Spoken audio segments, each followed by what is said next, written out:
My name is Ed Ortiz. I'm a Senior National Sales Director from Tampa, Florida. Hi, my name is Daniel Szatkowski. I am RVP from Valley Stream, New York. Hi, I'm Luis Llamas, Regional Vice President out of Goodyear, Arizona. And you're watching Training for Champions.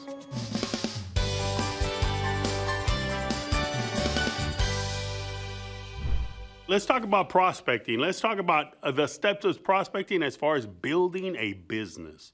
All right. The first thing that you do, prospecting is nothing more than you just looking for someone interested in this business. Okay. The minute you find someone, the minute you prospect someone and they give you an indication that they're interested and they come on board and they basically fill out an IBA. The first thing that we say is, hey, listen, now that you're in the business, all I ask you to do is just be coachable. Just be coachable. Okay, we're going to follow some steps here. The first steps that we want you to do is, now that you're in here, hey, I want you to implement your plan. Only implement the plan if you need it.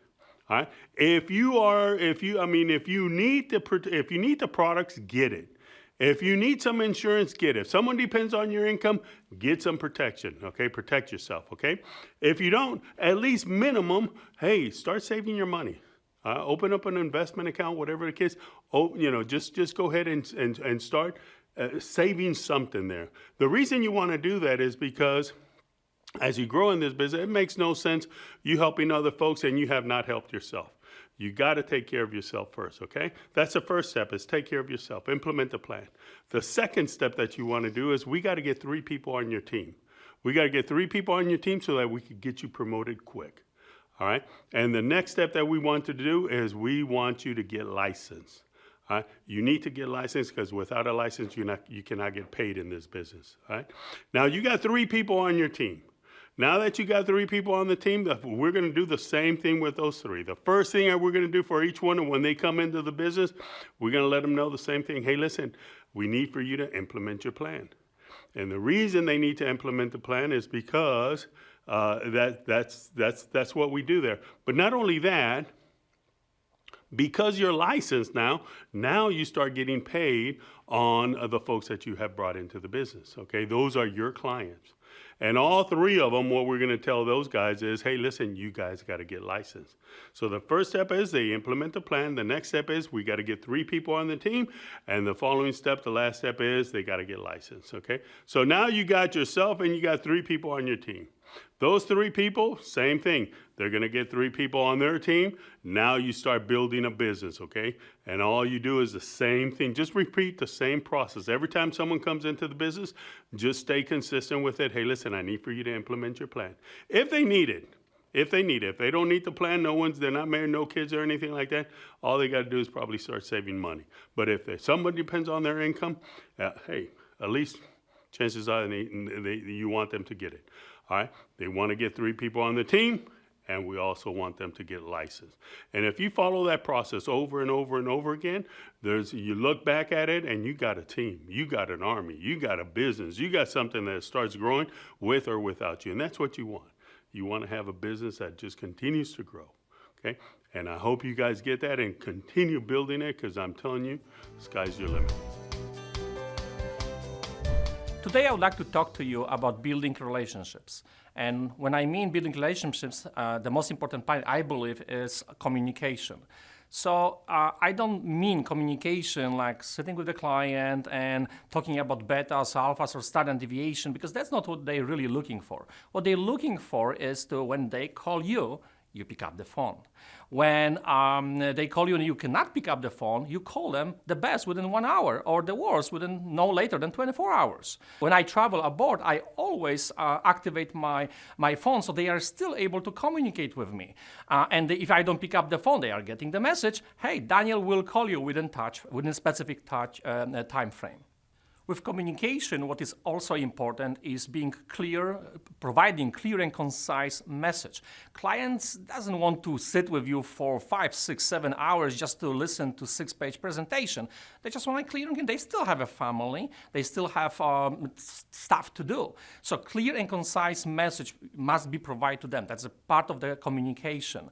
And when you can start with clients, you can, for example, print out the list of clients, the one that you already saw somewhere in the past. 2 years ago, 3 years ago, maybe 4 years ago. And you can start with them. Maybe they have a family now. Maybe they have a child now. Maybe they changed the job. Maybe they have a wedding recently. Maybe they purchased their first home. Something must probably happen. Life is life. With investments clients, also do not forget, not only call them when the market is good, but also call them when the market is bad. That's the time that they really need you. They want to be reassured that you are still there, that you're not avoiding them or trying to hide something from them. You're still there. Let them know, just reassure them that this is a part of the cycle. Another part of good communication is trust. Honestly, I believe you cannot build real relationship with clients if there's no trust. And trust is something you cannot build overnight. It will never happen. I mean, if you see a client for the first time, yeah, maybe you do insurance. Maybe you open a simple pack for $100 or $200. But honestly, I don't believe they will really easy handle to you 100, 200, 300, so $500,000 check, because the reality is they just know you for 10 minutes. So you have to start first building that relationship. There is a question, can I do it? Of course you can do it, why not? You see what's funny is my wife is still telling me until today that I always talk good to computers. And why? Because computers don't talk back. Right? So I believe personally, if I am able to do it, you are able to do it. And what's more, what you have to only remember, when you fail, back up and learn, move forward. Again, you probably will fail. You have to back up, learn, move forward. That's the very important part. There is always another day, there's always another client. One of the things I like to do is prospect in person. And when I'm out there, it's a daily activity for my wife and I. My mindset is, today I'm going to meet my next explosion. Today I'm going to meet my next future RVP. Today I'm going to meet my lost friend. So when I'm out running errands, I'm constantly looking for that sharp individual. If I come across somebody that looks sharp, presentable, fast-paced walking, right, I'm going to approach them. And this is basically my approach. This is how I break the ice. If they have nice shoes, I'll compliment the shoes. Hey, excuse me, where did you get those shoes from? And they'll talk about the shoes, right? And then I'll transition and say, hey, by the way, do you happen to live around this area? And the reason why I'm asking is because if they live in the neighboring cities around me, that's somebody I want to recruit, right? So if they were to say, yes, I live in XYZ city, perfect. The reason why I'm asking is because I'm changing the conversation. My wife and I, we own a business here in Goodyear, and I'm always looking to bring people on board that are ambitious, want to make more money. We're expanding the size of our team. I know this is a random question, but do you ever keep your options open when it comes to making additional income? It's a yes or no question, right? If they say yes, then I'm going to ask them, awesome, what is it that you do currently for work? They might say something like, I'm a teacher, I'm a construction worker, right? Whatever they tell you, I'm going to leverage that and I'm going to dig deeper. I'm going to ask them, what is it that you like about your profession, right? What is it that you don't like about your profession? What would you change, right? And I'm asking these questions because I need to figure out what they hate or what is it that they would change. And I'm going to leverage Primerica's opportunity on how we can supplement that, right? And we can replace that. So basically, I'll say something like, awesome, my name is Luis. Nice to meet you, John. What I'll do, I'll basically grab my phone, I'll open up my notes, and I say, John, what's a good number where I can get a hold of you?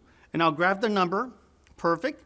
And then I'll say, what's a good time to get a hold of you? Oh, tomorrow, 5 o'clock, perfect. Let me make a note of that.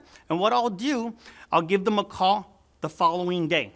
If not, that same day, depending on when I meet them throughout the day and how my appointments are looking like, I'll reach out because we have to have urgency and get back in the door in front of these individuals.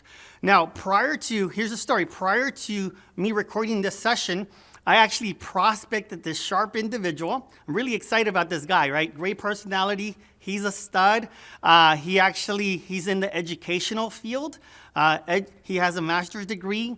Married, has children in sports. I have kids in sports, so I was able to relate with him in that way. I met with them prior to recording this session. It took me about 30 minutes to share with them the Primerica opportunity. I showed them what Primerica has done for my family and I in the last 6 years, going full-time and leaving my six-figure career out at the bank. He loved what we did. I signed up and I picked up his IBA. The fast start is scheduled for this Thursday. He's going to come back with his wife. Once the wife sees what we see, it's lights out.